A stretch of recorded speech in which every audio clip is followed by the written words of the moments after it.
I've got a secret about myself that I've refused to accept until recently. It's a part of me that I've never truly understood and may never fully understand. This isn't a coming out story or a drug addiction confession, and I don't mean to make it sound that serious. But as I've grown more mature, I've realized it's unhealthy to fight this part of me. So that's why for me to truly accept who I am, I need to share with you the real me. For those of you who have read the title of the video, you probably know where this is going. I am a Japan-obsessed, waifu-loving, anime-binging, manga-reading weeb. Oh, and I suck at video games too. So. From the moment I got my Game Boy Color, video games have provided some of my favorite memories. I can still remember defeating the Elite Four in Pokemon Blue, jamming out to City Escape in Sonic Adventure 2, spamming Link's Up Special in Melee, and opening Twilight Princess for the first time on my Wii.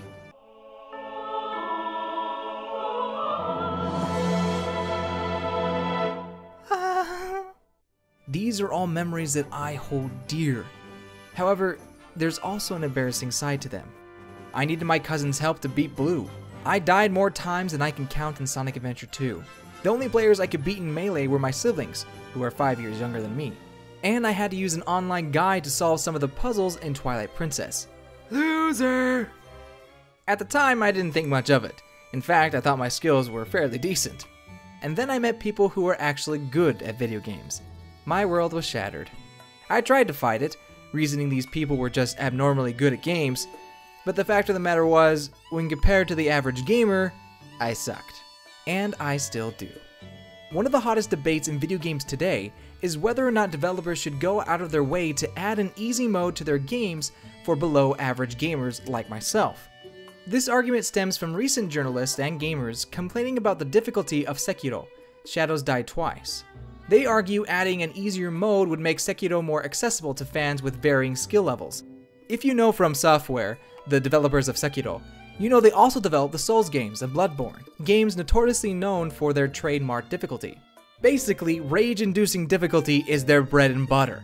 However, the gameplay isn't necessarily unfair or cheap. Rather, it demands a higher level of skill and mastery of the controls.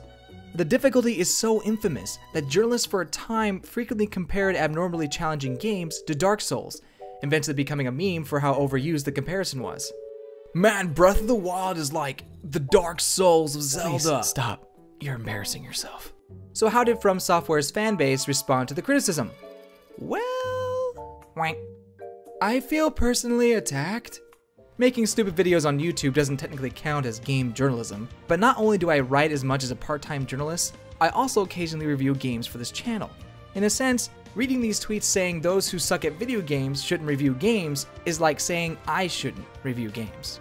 Well, if the shoe fits. It does fit. It fits like the shoe has been especially designed for my foot. I know I suck at video games, or rather, my skill is below the average gamer. There are hundreds of thousands of gamers with higher gaming IQs than me. Not only that, I'm incredibly slow. What normally takes a person 50 hours to complete a game takes me 100. And no, I'm not talking about 100%ing. Honestly, when I first realized how awful I was, it bothered me. I spend all this time playing video games, and I still lay an egg in normally easy games. Except in Yoshi, where laying an egg is a good thing. Even in Kirby Star Allies, one of, if not the easiest game on the Switch at normal difficulty, I die. Listen, kid, I think you'd be more comfortable playing that game over there. Yoshi's Crafted World? Are you saying I should stick to playing Yoshi's Crafted World? What? Oh, no, I was actually pointing to the game right next to it. Kirby Star Allies? To be fair, I'm definitely better than my 10-year-old self. I don't need a guide to beat Pokemon, Zelda, or Mario games anymore. I even purposely avoid looking at guides so I can confidently say I beat it myself. I'm so proud of you. Thanks, Mom. Even then, I clearly see I'm incompetent when compared to others. Do my lack of skill and slower than molasses pace make me or anybody else unqualified to review games? To answer this, let's first answer the original question. Should more developers make their games accessible to different skill levels? On the surface level, the answer seems simple enough. Yes, developers adding modes would only broaden their audience. But when you peel away the surface level view and dig deeper, perhaps the answer isn't as simple as that. A potential setback when tailoring a game to be played by all skill levels is losing the original spirit and direction of the game. Take Sekiro for example. Part of the appeal of the samurai adventure is its rock-hard difficulty. Sure, the game is gorgeous and the setting captivating, but Sekiro's #1 selling point is the challenge. Adding an easier mode potentially takes away the purpose of the game. The same goes for the rest of From Software's games. You don't play for a relaxing stroll through a castle. You play for the horrifying monsters, the unique story, the fun combat, and to get your butt kicked, or brag about how good you are. It makes you work for those satisfying moments of defeating a particular tough boss. Some fans would argue taking away that high difficulty would rip the soul right out of the games. Pun intended. However, critics are not demanding the developers to remove the higher difficulty. They're only pointing out the merits of providing an easier mode. Develop the game with a high skill level in mind, and then create a mode where players take less damage. Is that really too much to ask for? Probably not. Now, one might argue playing a game in an easier mode is not the developer's intended experience for the player. Lowering the challenge takes away from their original vision, their art. In a way, it's similar to people who censor a movie. Say there are certain aspects in a show that make you uncomfortable to the point you can't stomach it, so you find a legal, censored version of the movie to enjoy in a way that fits your comfort level. A happy solution. Well, not quite. There are movie creators and critics that argue altering a film in any way takes away the artistic integrity and original vision of the film. If you can't watch the original, then you lose out on the true experience. A similar argument is being made for video games. If a player can't handle the intended difficulty, they miss out on the developer's true vision for the game. Of course, censorship in film is a little more complicated than I make it sound, and movies are edited once the proper royalties are paid, so it's not a perfect analogy. The point is, if we accept video games as art, then developers have a right to defend their artistic vision. But here's the thing, players can still choose to experience the intended way to play, even with an easier mode available. There's nothing wrong with a developer recommending a difficulty level while also offering an easier mode. Let the player know the difficulty you recommend requires a high level of skill and practice, and then let them decide. Up to this point, you probably think I'm on the make games more accessible side of the debate, and to an extent I am. However, I also see where some of these gamers are coming from. Yeah, some of them are just elite gamers hating on those they deem inferior. Not cool, guys. But there are those who are genuinely worried that adding an easy mode will water down their purposely difficult game. Not every game on the market needs to appeal to a wide demographic. For example, the Xenoblade series is one of my favorites for its excellent story, gorgeous environment, and fantastic combat. But I don't expect every single person to enjoy Xenoblade, especially if they don't like JRPGs. It's just not for everybody. The same thing goes for difficult games. If you can't handle the difficulty, practice until you master the controls, or don't play it. It's not for everyone. But shouldn't everyone have the chance to behead samurai, kill demons, and brutally murder enemies? Technically, everyone does. You just have to get better. I see what you're saying, but game developers should want to expand their audience to as many players as possible. They're losing numbers and money without an easy mode. True, a smaller, struggling studio would want as many players as possible, but this is From Software we're talking about. The studio that pumps out games that are considered to be the all-time greats. They know where their fanbase is. They know why people play their games. They don't need to appeal to a different audience for the sake of money.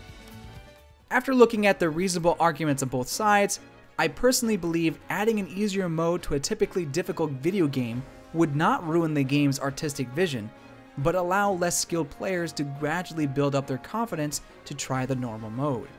A frequently mentioned example of this principle is Fire Emblem, specifically the addition of casual mode. As many of you Fire Emblem weebs already know, permadeath, or forever losing your units once they die in battle, was a prominent feature of the series, coupled with its higher level of difficulty. Unfortunately, the series struggled to take off worldwide, with sales only worsening with each new entry. Not even the Wii or DS could save the series. It was at this point that Nintendo gave Intelligent System an ultimatum. Either the next Fire Emblem game sells over 250,000 copies, or they end the series for good. Actually, that's not exactly what happened, but let's save that discussion for another day. The point is, the next Fire Emblem needed to sell extremely well. With that in mind, Intelligent Systems left everything on the table. They brought back marriages, updated the cutscenes, rejuvenated the gameplay, and revamped their waifus and husbandos For maximum fan service. among other things. Yet perhaps the biggest change was the addition of casual mode, a mode without permadeath. Of course, there were some hardcore fans who disliked the option, fearing it would take away the heart of Fire Emblem. But with this being the potential final entry, the fans accepted it and hoped for the best. Thankfully, Fire Emblem Awakening shattered series sales records, becoming the best-selling Fire Emblem game at the time. 7 years later, Fire Emblem is now one of Nintendo's strongest series. Thanks for the history lesson, but what does it have to do with Sekiro? Didn't you say From Software doesn't need to pander to a new demographic? From Studios is not on their last legs with Sekiro. Their software sale figures are considerably high, unlike Fire Emblem pre-Awakening. However, if the studio ever wants to expand their current fanbase for whatever reason, adding an easier mode could bring in new players. If you've seen my earlier Fire Emblem videos, you'll know Awakening was my introduction into the series, like so many others. A big reason why I had the guts to try Fire Emblem was because of the casual option.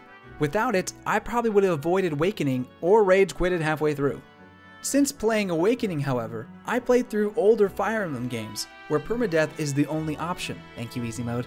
After playing through some of the games with permadeath, I feel confident to play future games in Classic Mode. If my experience is any indication, adding an easy option to normally difficult games will help players work up the courage and skill to try the normal difficulty without changing the soul of the series. So, can journalists suck at video games? Can I sit here and talk about video games despite the fact I'm a mediocre gamer? Of course, there's absolutely nothing wrong with not being good at video games. In fact, having reviewers from many different points of view is important for the gaming community. If you hate the fact I can't handle classic Fire Emblem on advanced difficulty, or if you can't trust my opinions because I'm not dealing maximum damage with every attack, then I'm not the reviewer or YouTuber for you. Find someone who loves insane difficulty as much as you do and listen to their opinions. Don't bother worrying about the noob who can't get past the first boss. That'll be me. Although if you like my writing and can't handle my poor gameplay, please stay. I understand the fear of losing what you love about a series, but adding an easier mode after the bulk of the development is complete will help ease new players into the series, not ruin a game. When a developer adds difficulty options, the player gets to choose how they play the game. They could make a Kirby Star Allies easy, or play it the way the developer intended. At the end of the day, the player gets to decide what level is right for them. Of course, if you're just being a gatekeeper, stop. You need to get over yourself. Thank you so much for watching! How good are you at video games? Should Sekiro and other games include an easier mode? Let me know in the comments below. If you like what you see, consider subscribing for more. Shout out to patrons Chase, Rat MVP, My Echo, and Joseph for their support. Goodbye, you good people.